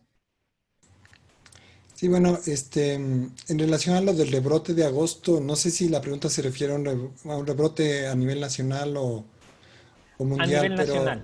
a nivel nacional. Nacional estado. Bueno, Ajá. en realidad me da la impresión de que la calidad de los datos es tan deficitaria que es difícil hacer predicciones. Y eso es algo que se ha demostrado bastante claramente con los modelos que se han hecho durante los meses pasados. Durante el mes de marzo, abril, mayo se han hecho modelos que con el paso del tiempo pues se vio que en realidad no fueron tan efectivos en predecir la situación actual. Entonces, me parece que es difícil decir sí o no con respecto a eso que se está planteando. Eh, Obviamente la pregunta viene motivada porque nosotros queremos saber qué hacer, queremos saber a qué atenernos. La recomendación que yo les daría a las personas que nos escuchan es que tomemos muy en cuenta la situación en los hospitales y especialmente en las unidades de terapia intensiva, porque eso es una indicación de qué tan saturado está el sistema hospitalario y por lo tanto qué tan grave es la situación, digamos, en términos de manejo epidemiológico para la ciudad. Recordemos que justamente el esfuerzo de aplanar la curva no está dirigido a disminuir el número de contagios, sino más bien a hacer que el número de contagios se expanda a lo largo del tiempo y de esa forma evitar que llegue un punto en el cual los hospitales se saturen como se están saturando en la actualidad en Quito. Debido a eso, nosotros podemos decir que en el caso de Quito, pues hemos fallado en cierta medida en esto de aplanar la curva, porque evidentemente ya nos pasamos del límite de los hospitales y justamente eso es lo que se quería evitar, pasar ese límite. Mientras no veamos que la situación mejora en los hospitales, yo les diría que hay que mantener muchísimo cuidado y extremar todas las precauciones posibles para evitar contagios. La segunda pregunta no entendí. ¿Puedes por favor Y repetirla? con respecto a los datos últimos de la ciudad de Guayaquil, que estamos muy felices de que ya no tenga contagios ni que reporten muertes. No sabemos si No es reportan que, bueno, muertes. a vista de lo que nos has expuesto, a lo mejor no concuerdan, a lo mejor sí son verídicos, no sé, algo podría estar fallando por ahí. Entonces, una pregunta a la ciudad. Lo de Guayaquil es algo muy interesante, es algo que me parece que desde un punto de vista epidemiológico quizás es algo único que no se ha visto en otros lugares. Lo que se ve claramente en el caso de Guayaquil es que hubo un repunte en el número de muertes en exceso, especialmente durante los meses de marzo y abril, y después igualmente se ve un rápido descenso. Si ustedes se fijan y comparan esa dinámica, digamos, con el nivel de distanciamiento social que ha tenido la gente durante ese periodo, se ve claramente que ese descenso rápido no tiene nada que ver con el tema del distanciamiento. No hubo un descenso porque la gente empezó a tener más cuidado. Más bien lo que se ve en el caso de Guayaquil es que hay un paulatino aumento desde abril hasta el presente. Entonces, eso no explica el por qué se da ese descenso.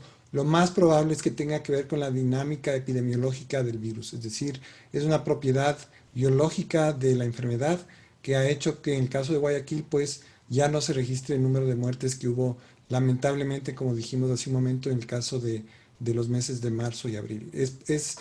Toda la información disponible sugiere que es algo real y que sin duda es algo que merece abre muchas intrigas, digamos, y es algo que necesita investigación intensa para entender qué es lo que estuvo y qué es lo que está pasando ahora en Guayaquil. Una pregunta específicamente para Verónica, ¿no? En este contexto, tú que estás más relacionada con las cuestiones de laboratorio y conoces más sobre los procesos de producción de medicamentos como de vacunas. Al mismo tiempo, podremos ver que en la población hay un desconocimiento, ¿no? General sobre este proceso, sobre los medicamentos y las vacunas generalmente. Y se toma muchas veces, por ejemplo, casos como el dióxido de cloro, ¿no? Que no están probados, pero la gente es como que sigue por esta tendencia. ¿Tú podrías aclarar más esta situación en cuanto principalmente a la producción de medicamentos y vacunas? Algo que te puedo decir es que hasta el momento todos los medicamentos que están siendo, que se sugieren para poder tratar el COVID-19, ninguno ha sido probado al 100%. Hay algunas evidencias en algunos, como en el caso del Remdesivir, pero en el caso del dióxido de cloro creo que Santiago ha estado muy involucrado en realidad en toda esta discusión. Definitivamente no es más que pseudociencia y no tiene ninguna evidencia científica, más que, a ver, y aquí es importante el diferenciar lo que es ciencia y lo que es anécdotas. La ciencia no es anecdótica. La ciencia es algo que se comprueba varias veces en múltiples escenarios. Sí, a uno le puede funcionar o a uno puede decir es que yo me siento bien, pero ahí hay algo que tenemos que entender y es que justamente este porcentaje de personas asintomáticas posiblemente también ha hecho que la gente que se está tomando este dióxido de cloro, que lo que hace es más ser tóxico para su organismo, haya logrado, piense en realidad que haya logrado superar la enfermedad o evitar la enfermedad. Algo que no es cierto, no es más que una percepción. La percepción, la ciencia no es una percepción. Con respecto a todo lo que tiene que ver con vacunas, y justamente una de las preguntas que estaba leyendo es que si la vacuna para la influenza puede hacer que tú des positivo para SARS-CoV-2 o para el COVID-19. Para nada. Lo que detectas del momento en el, bueno, primero, hay la prueba de oro, que es este PCR, que es la única que detecta el material genético del virus, y lo que hace es justamente detectar una porción que es única del virus. No hay reacción cruzada, detecta esa reacción única del virus. Esas otras pruebas que por desinformación se empezaron a hacer, que son estas pruebas rápidas y que se empezaron a utilizar como un salvoconducto para poder ir a trabajar, esas pruebas rápidas tienen una sensibilidad bajísima y esas sí tienen esta reacción cruzada con otro tipo de infecciones gripales. Entonces, es importante entender justamente, y lo decía Santiago hace un ratito, el PCR es el único que puede detectar, es el único que se ha utilizado como prueba estándar. Todo lo que tiene que ver pruebas serológicas solamente detecta exposición pasada o reciente, más no infección activa. Y eso es importantísimo entender. Con respecto a vacunas, en realidad las vacunas que se vienen, hay un problema aquí y es que lamentablemente el Ecuador no ha invertido suficiente en ciencia. Hay muy pocos fondos para poder hacer investigación y es ahora cuando estamos sufriendo esta situación, porque habría sido muy bueno tener la tecnología para poder producir estas vacunas nosotros, para que nos compartan la tecnología. Si sale la de Oxford, si sale la de Moderna o la de Oxford principalmente, que es un poco la más abierta, para poder nosotros producirlas aquí en el Ecuador, pero lamentablemente eso es muy poco probable y vamos a tener que esperar a que los países productores terminen de consumirla para que nos llegue a nosotros. Okay. Haciendo un poco de abogado del diablo para Ana Lucía, respondí la pregunta. tú dijiste que nunca estábamos preparados, ¿no? Que no, muchos de los países tampoco estaban preparados para esto. Y además que la toma de decisiones, el hecho de elaborar un proceso científico, un ensayo clínico, ¿no es cierto? O basarse, yo qué sé, en revisiones sistemáticas para poder ver si es que la evidencia es robusta, eso precisa de tiempo. Entonces, generalmente, digo de nuevo, como abogado del diablo, entonces no es una culpa general del Estado al no tomar las decisiones correctas, ya que no se poseía información. ¿Eso sería parcialmente correcto, Ana Lucía?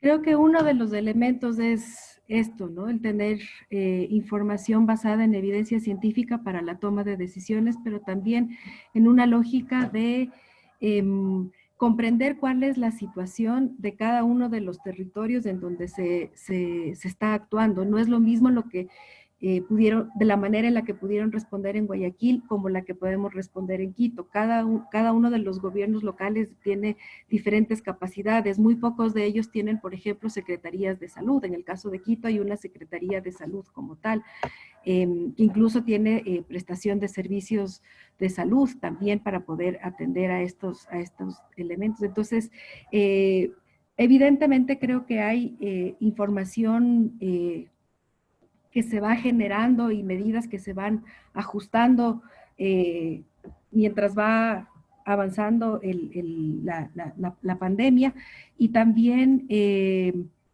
Creo que además de esa información que oriente a las autoridades que toman decisiones, también está el conjugar con otros elementos y otros criterios que vayan más allá de la atención médica a la pandemia.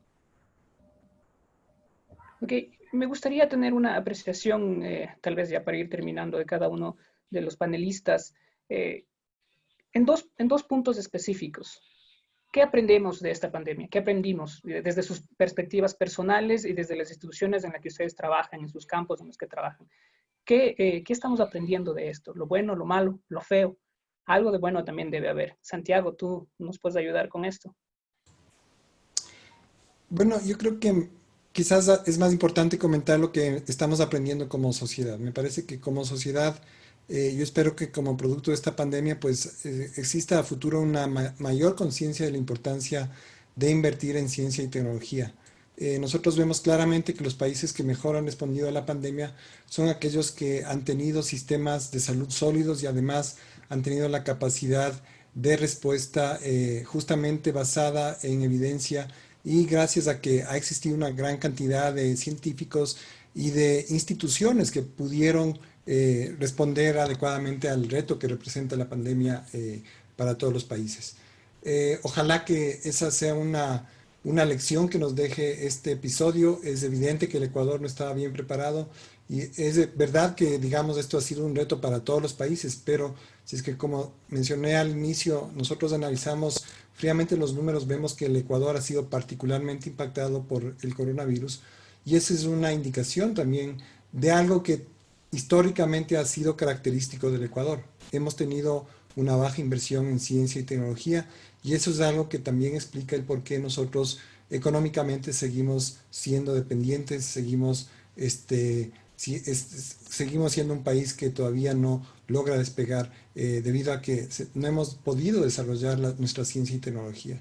A futuro lo que nosotros necesitamos hacer es invertir más en ciencia, invertir más en tecnología, educar más a nuestra población para que no sea sujeta o víctima de los discursos pseudocientíficos y también pues apoyar, digamos, a nuestras autoridades y también contribuir en la medida de lo posible para que el resto de la población pues pueda protegerse y pueda defenderse más en este tipo de circunstancias. Un llamado también importante me parece es a que seamos todos solidarios. Me parece que este periodo de la pandemia es un periodo en el cual hay muchas personas que han hecho grandes sacrificios, han estado totalmente aislados para cuidar a los demás, para cuidar a nuestros prójimos. En algunos casos son personas que no forman parte de la población de riesgo, gente joven, gente que tiene menos de 20 años, en general es muy poco probable que se vean impactados por esta pandemia y sin embargo se han hecho sacrificios enormes, yo diría, de parte de de la mayoría de la población y esto es algo que también nos llena de esperanza y que nos da una indicación de que en realidad en el Ecuador pues la gente está para cumplir con grandes retos y enfrentar grandes retos. Verónica, ¿nos ayudas con tus comentarios? Sí, yo creo que principalmente la parte de ciencia, la inversión en ciencia, hemos visto la necesidad de que el país invierta en este desarrollo científico que de pronto cambie y eso sí es algo positivo porque en general, aunque se han demorado mucho los permisos para hacer investigación sobre COVID, la espera ha sido larga, hasta de un mes. Sin embargo, antes la espera con la Dirección de Inteligencia de Salud es de meses. Actualmente ha sido un poquito más corto. Entonces, creo que eso es algo positivo. Creo que esta pandemia ha puesto a prueba la solidaridad de la gente. Es una enfermedad que solamente se puede detener si pensamos en los demás, justamente por este alto porcentaje de gente asintomática. Y seguimos justamente aprendiendo a ser solidarios y a entender que si salimos de farra, pues entonces estamos poniendo en riesgo de pronto no nuestra vida o la de nuestros amigos, sino la de nuestros padres, la de las personas que están enfermas y que viven junto a nosotros. Y finalmente, Analu comentaba justamente que nuestro sistema de salud no está preparado para pandemias. Y en realidad tampoco estamos preparados para epidemias. Esperamos que esto, porque ha habido epidemias, tenemos epidemias frecuentes de múltiples enfermedades. Yo estudio una, que es la leptospirosis, que sencillamente fue olvidada desde que apareció la epidemia de Zika y chikungunya. No se ha visto más. Hay uno que otro casito reportado, es porque se olvidan. Yo lo que espero que se saque de esta pandemia con respecto a esto es que el sistema de salud se dé cuenta que requiere un cambio para poder actuar rápidamente frente a justamente no solo una pandemia, porque las pandemias posiblemente van a venir después de varios años, pero sí con respecto a epidemias, que vienen varias en cada año. No podemos prepararnos para que no haya nada en un país en donde las enfermedades infecciosas son abundantes. Y justamente es una de las esperanzas que yo tengo, que como país aprendamos a reforzar ese sistema de salud. Muchas gracias, Erika. Ana Lucía, tus comentarios. Sí, quizás yo plantearía como tres. Por un lado, el de la, que iría como en la línea de lo que presentaba, la necesidad de la coordinación. Se hablaba hace un momentito en una de las preguntas en relación al tema de la gestión desde los COE nacionales y mi insistencia en el fortalecimiento de la rectoría de la Autoridad Sanitaria Nacional. Rectoría no significa la gestión, falta de gestión coordinada, ni que se responda cada uno a sus competencias. Pero sí me parece que si tenemos una autoridad sanitaria sólida, con recursos humanos capacitados, con los recursos económicos necesarios para atender no solo esta pandemia, sino la salud en general de la población, creo que vamos a tener una respuesta mucho más efectiva, no únicamente desde la atención médica de la salud, sino entendiéndola esta en su dimensión mucho más amplia. El segundo comentario tiene que ver con el tema de la formación, que lo ligo precisamente a esto, y como universidades creo que tenemos un reto importante, por un lado, sí, de formar profesionales de la salud con una mirada amplia a todos estos elementos que van configurando la salud, pero también la necesidad de articularnos desde las otras disciplinas para poder comprender que no es un tema que se responde o que se define exclusivamente en los hospitales, sino que requiere del concurso de diferentes perspectivas y miradas. Y finalmente, que no lo hemos mencionado como con mucha importancia ahora quizás, pero lo que significa la salud mental y el lugar que ocupa para cada uno de nosotros y para la política pública en general. Hemos estado enfocados en la inversión en equipamiento médico, en medicamentos, en infraestructura, pero estamos dejando la salud mental porque pensamos que de eso no se va a morir las personas, pero creo que este es un elemento grave y que el confinamiento y las condiciones mismas que estamos viviendo ahora nos pone sobre la mesa para poder mirar qué está pasando con esto. Muchas gracias. Bueno, creo que ha sido muy próspero en la conversación de hoy noche. Hemos tenido diferentes puntos de vista, ¿no es cierto? Desde los números, se podría decir, desde el área de epidemiología, para entender un poco mejor cómo se analizan las cifras, desde la parte de la biología, ¿no es cierto?, para entender los procesos en el laboratorio, cómo nosotros identificamos los casos, ¿ya? Cómo se van produciendo los medicamentos, cómo se van produciendo las vacunas o se van a producir las vacunas, desde la parte de la salud pública también, que es muy importante, ya que un sistema de salud pública que no sea fuerte, obviamente no va a ser capaz de lidiar con este tipo de problemas. Yo pienso personalmente que desde este foro, que la mayoría, bueno, o casi la mayoría de las personas que conozco vienen desde las ciencias sociales, yo pondría otro punto a favor. Es momento, como dijo Ana Lucía, de ver también otras perspectivas. Generalmente cuando pensamos en pandemia, en epidemia, pensamos en el área de la salud, medicina, epidemiología. Pero sin embargo, hasta que no tengamos esos medicamentos, hasta que no tengamos esas vacunas, la única forma de actuar sobre la población va a ser en sus hábitos, ¿no es cierto? Y eso es netamente sociología, eso es netamente sociología de la salud, antropología médica, salud pública. Entonces, personalmente pienso que es un buen momento para juntarnos entre las ramas. A veces puede haber una comunicación no muy directa, definitivamente por el background que cargamos las diferentes disciplinas, pero hoy creo que es el momento de hacer eso y proponer nuevas investigaciones desde la sociología. Tal vez nos volvamos un poco más positivistas porque en la parte de la salud se dan más peso a los números, pero creo que es importante esta observación para que todos los compañeros que estemos aquí trabajando en el conjunto también propongamos, ¿no? Nuevos temas, como dijo Ana Lucía, qué pasa con la situación psicológica, pero también qué pasa con la situación social. Este es un laboratorio, nosotros que somos sociólogos, es un evento único que está pasando, ¿no? En este momento y deberíamos sacar mucha ventaja sobre eso. Roberto, te cedo la palabra.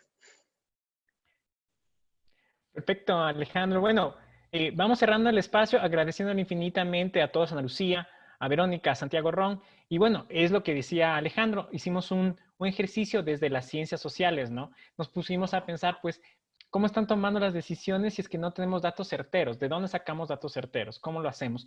Entonces contactamos con científicos, ¿no? Desde un ejercicio más de lo que es las ciencias, pues una, digamos, conversación, algo intersectorial, si se puede decir, ¿no? Entre saberes, entre ciencias, para poder estar a tono con las decisiones que se van a tomar, conocer las que se han tomado, si han sido acertadas o no. Lastimosamente hemos visto que no lo han sido, ¿no? Desde el punto de vista comunicacional, en mi caso también soy comunicador social, pues ha sido importantísimo contar con Ana Lucía Torres, socióloga, con Verónica Barragán, PhD investigadora, con Santiago Ron, no se diga, pues que es miembro fundador de la Academia de Ciencias Ecuatoriana. Importantísimo tener a esta gente ecuatoriana y no, pues como en otros espacios que hemos constatado que ha estado gente que se dedicaba a vendernos curas milagrosas, ¿no? Por no decir menos. De mi parte, pues, no queda más que decir que ahí están los datos. Lastimosamente, no había una razón para pasar a semáforo amarillo en Quito. Y bueno, ahí está el Twitter, ¿no? Pueden revisar qué personajes propusieron, impulsaron y mantienen la idea de estar en el semáforo amarillo. ¿No es cierto? Cómo hicieron presión contra las autoridades y la historia sabrá identificarlos. Espero que cuando estemos en elecciones no nos olvidemos de por dónde iba el tiro, ¿no? Entonces, de mi parte, pues agradeciendo el espacio infinitamente a todos los compañeros de coyuntura y debate, Alejandro Rodríguez, que, bueno, pues nos ha acompañado el día de hoy. Esperemos se mantenga aquí, se mantenga este tipo de debates. Agradeciendo también a la gente de cómo es del Radio El Tiempo en la 1410 AM para Pichincha y www.radioeltiempo.com para todo el mundo, radio online. De mi parte, muchísimas gracias y un saludo para todos. Buenas noches.